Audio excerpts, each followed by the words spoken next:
What's up everyone, welcome back to Gadgets Portal. Today I have for you the full and final review on the new Samsung Galaxy J7, which is I think one of the best mid-range smartphones you can go for at this moment, and the price of this phone is only 15,000 rupees, that is around $240 and it's only available on Flipkart in India.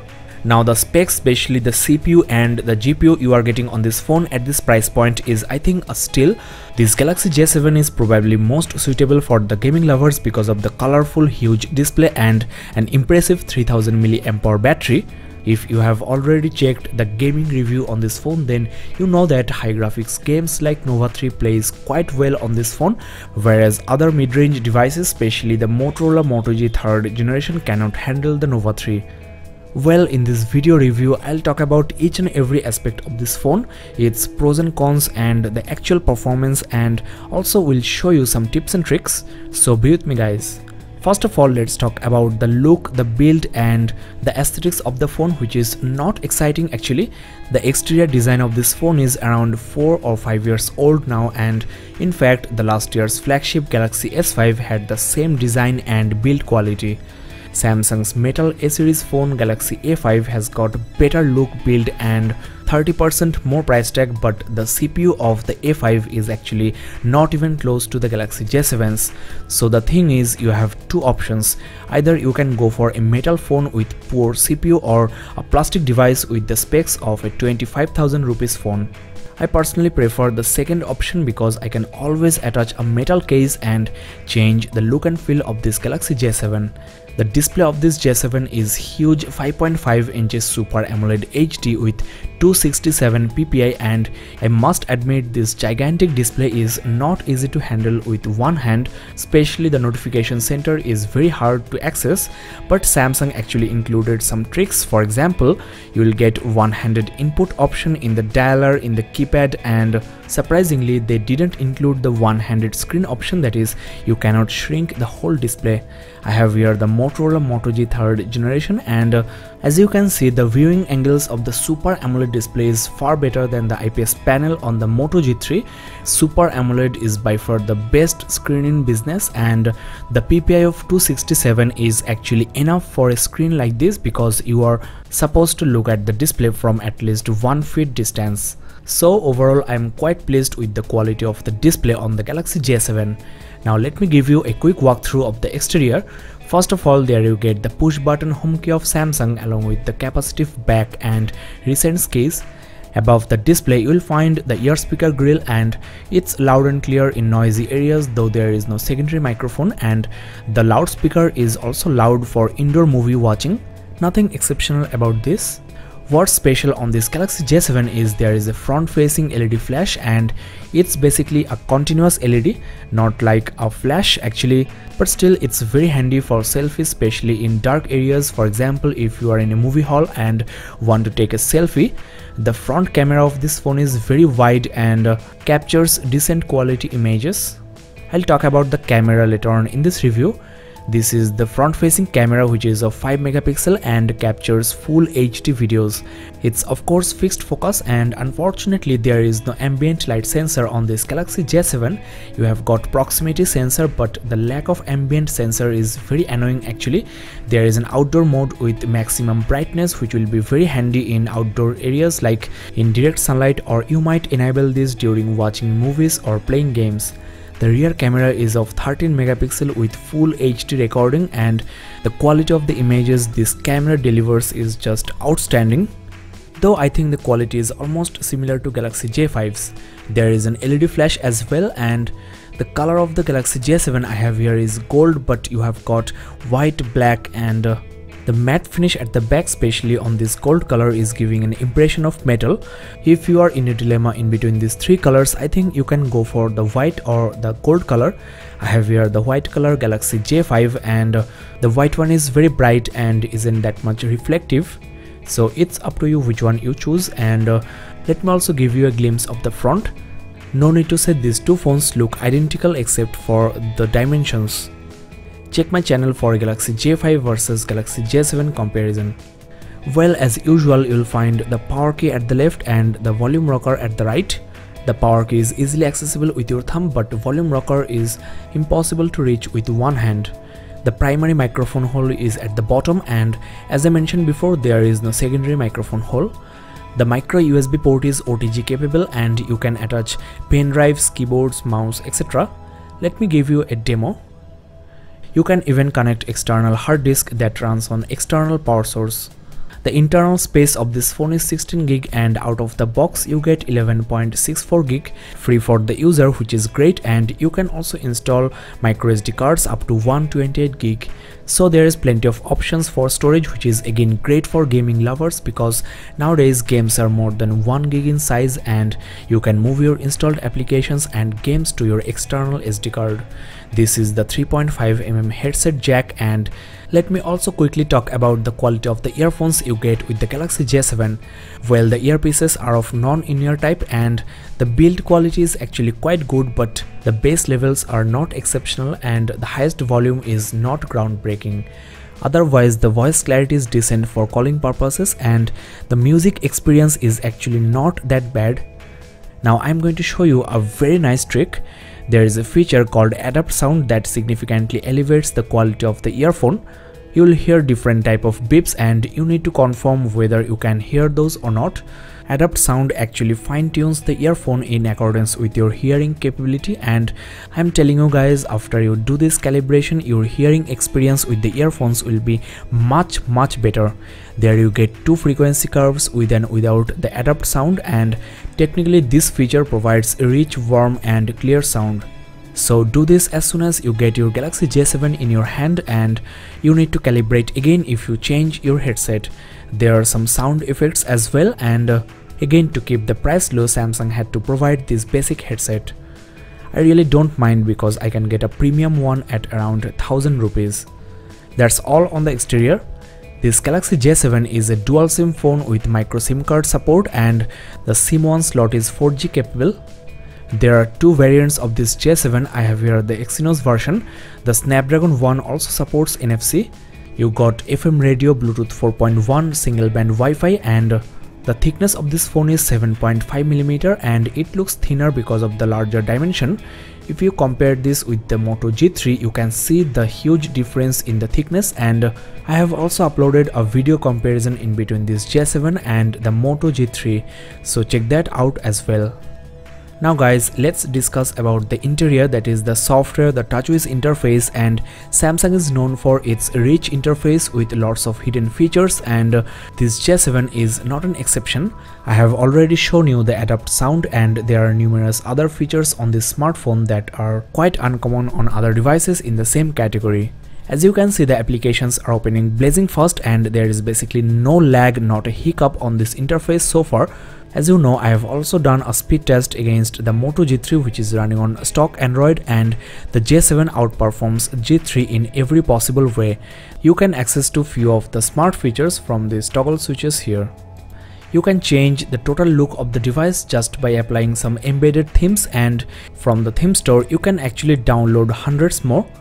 Almost all of these are free, and to download you need to log into your Samsung account. So without any third-party app, you can change the look of the phone, and there you get the home screen, lock screen, the dial pad, the contacts menu, and the messaging app. Each and everything on this phone is changed. The notification window is looking great, and I think to customize your device you should rely on these themes more than the launchers.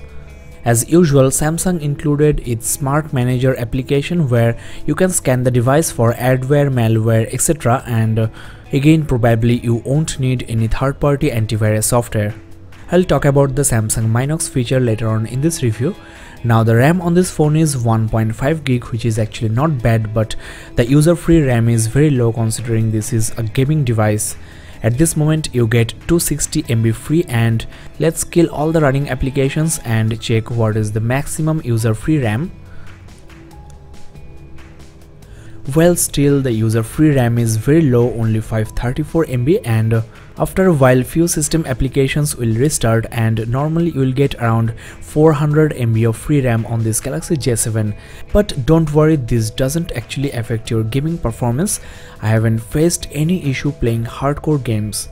The battery on this device is very impressive, 3000 mAh, and I am getting around 2.5 to even 3 days or normal to heavy uses.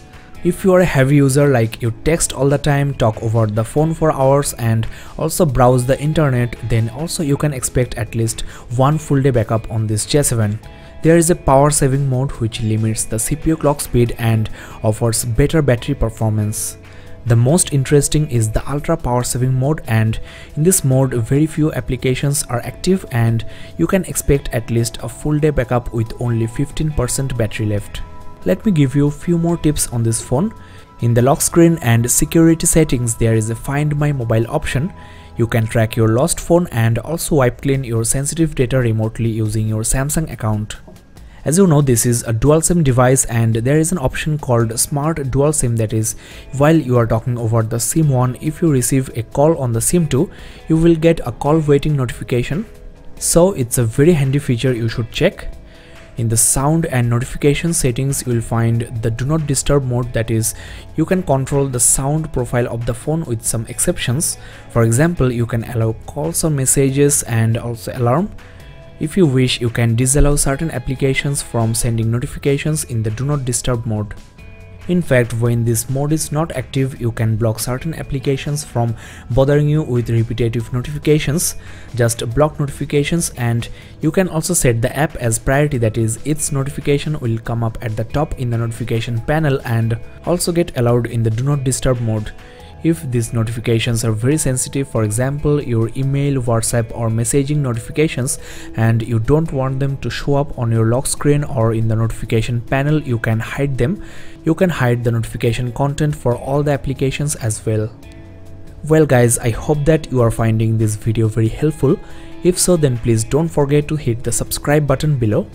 The camera flash can be used for notification purposes, and the home button can be enabled to accept calls and the power key to disconnect. It's very handy if you are wearing gloves or your hand is wet. Notification reminder actually reminds you of your notifications at a user-defined interval, so you are never going to miss your notifications.